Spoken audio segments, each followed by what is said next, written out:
जय गुरुदेव।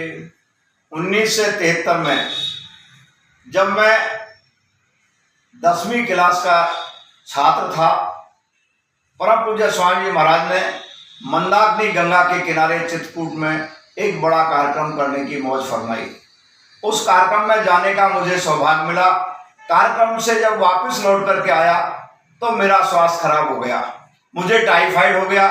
टाइफाइड की हालत में स्कूल के जो मेरे प्रिंसिपल थे वो मुझे देखने के लिए घर पर आए, डॉक्टर भी मुझे देखने के लिए घर पर आए और सबने कहा कि टाइफाइड की हालत में परीक्षा इस वर्ष नहीं देनी है, कोई बात नहीं, अगले साल दे लेगा। ये बात सुनकर मेरे पिताजी नाराज हुए, एक साल खराब कर दिया बाबा जी के चक्कर में और हल्की भाषा का उपयोग करने लगे। जैसे ही पिताजी ने परम पूज्य स्वामी महाराज के प्रति हल्की भाषा का उपयोग करना शुरू किया, मेरे हृदय को भयंकर चोट लगी और मैं चद्दर ओढ़ करके और सो गया। और अंदर से मैं रोता रोता गुरु महाराज से ये प्रार्थना कर रहा था कि परम पूज्य स्वामी महाराज, मैं बीमार हूँ, पिताजी हैं, इनसे कुछ कह नहीं सकता, लेकिन ये मैं सब कुछ सुन नहीं सकता जो मुझे सुनने को मिल रहा है। ऐसी दया करो, इनको सद्बुद्धि आ जाए, वरना तो बीमारी की हालत में घर छोड़ करके चला जाऊंगा। और यही रोता रोता मैं सो जाता हूँ। पिताजी उनको विदा करने चले जाते हैं और सोने के साथ ही गुरु महाराज फिर मेरे साथ में आ जाते हैं और स्वप्न में भी मैं गुरु महाराज से यही प्रार्थना करता हूँ, हे स्वामी महाराज, मेरे पिताजी को सद्बुद्धि दो, वो हल्की भाषा का उपयोग ना करें, ये मेरे से बर्दाश्त नहीं होगा, वरना तो फिर मेरे को बुला लो, अब मुझे ऐसी भाषा सुनने के लिए संसार में रहने की आवश्यकता नहीं है। इतना सुनने के बाद गुरु महाराज ने सर पर हाथ फेरा और कहा कि बच्चों, तुमको कोई परवाह नहीं करनी है, कोई कुछ बोलता है इसकी भी परवाह नहीं करनी है, लेकिन तुमको परीक्षा देने जाना। मैंने कहा हुजूर, मुझे साल की परवाह नहीं है, मुझे केवल आपके प्रति कोई एक अल्फाज भी निकलता है तो वो मुझे बर्दाश्त नहीं है कि बच्चों ये संसार है और इस संसार में आपको किसी की परवाह करने की जरूरत नहीं, मैं आपके साथ हूं और तुमको परीक्षा देने के लिए जाना है, इसमें कोई कोताही नहीं बरतनी है किसी भी कीमत पर। इतनी बातें हुजूर से हो पाती हैं स्वप्न में। इतनी देर में पिताजी उनको विदा करके वापस आ जाते हैं। उनकी आवाज़ को सुन करके मेरी नींद भंग हो जाती है और भंग होने के बाद में मैं सोचने लगता हूँ, अब डॉक्टर मना कर गया, सब परिवार के लोग मना कर रहे, परीक्षा कैसे दे पाऊंगा। मैंने अपनी अम्मा को बुलाया और मम्मी से कहा कि अम्मा, किसी भी हालत में मुझे परीक्षा देने के लिए कामा सेंटर पहुँचाने की व्यवस्था करो आप।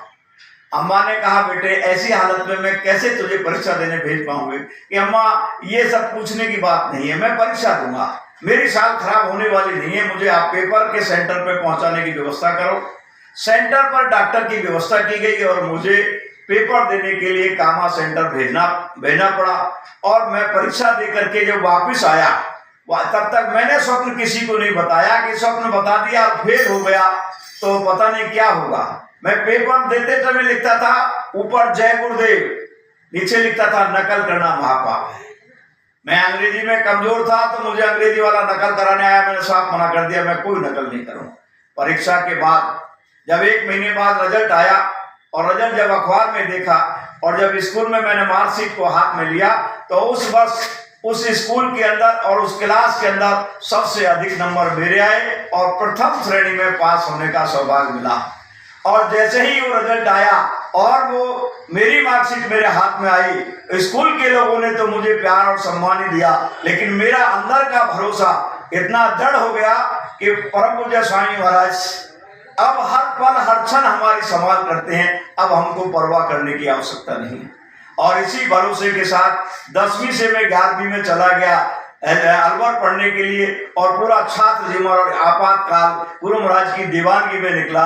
मुझे जेल भी जाने का मौका मिला, भूमिगत रहने का भी मौका मिला, 50-50 किलोमीटर पैदल चलने का मौका मिला, गुड़ चने खा के महीनों तक आपातकाल में काम करने का सौभाग्य मिला। और जब हुजूर ने आदेश दिया जेल भरो अभियान का तो बहुत प्रेमियों के साथ में भरतपुर की सेंटर जेल के अंदर रहने का भी सौभाग्य मिला। साथियों, उस महाप्रभु की लीला को कोई नहीं समझ सकता। जो उन पर शंका करता है उसका जीवन बेकार हो जाता है। इसलिए हमको आपको अपने मुर्शिद और मालिक के ऊपर कहीं शंका की गुंजाइश नहीं है, पूरा भरोसा करके चलना चाहिए। हर क्षण हर पल चाहे हम कितनी भी नादानियां करें, लेकिन वो बाप, वो पिता, वो मालिक, वो प्रभु, वो अनामी प्रभु पल पल हमारी संभाल करते हैं। जय गुरुदेव।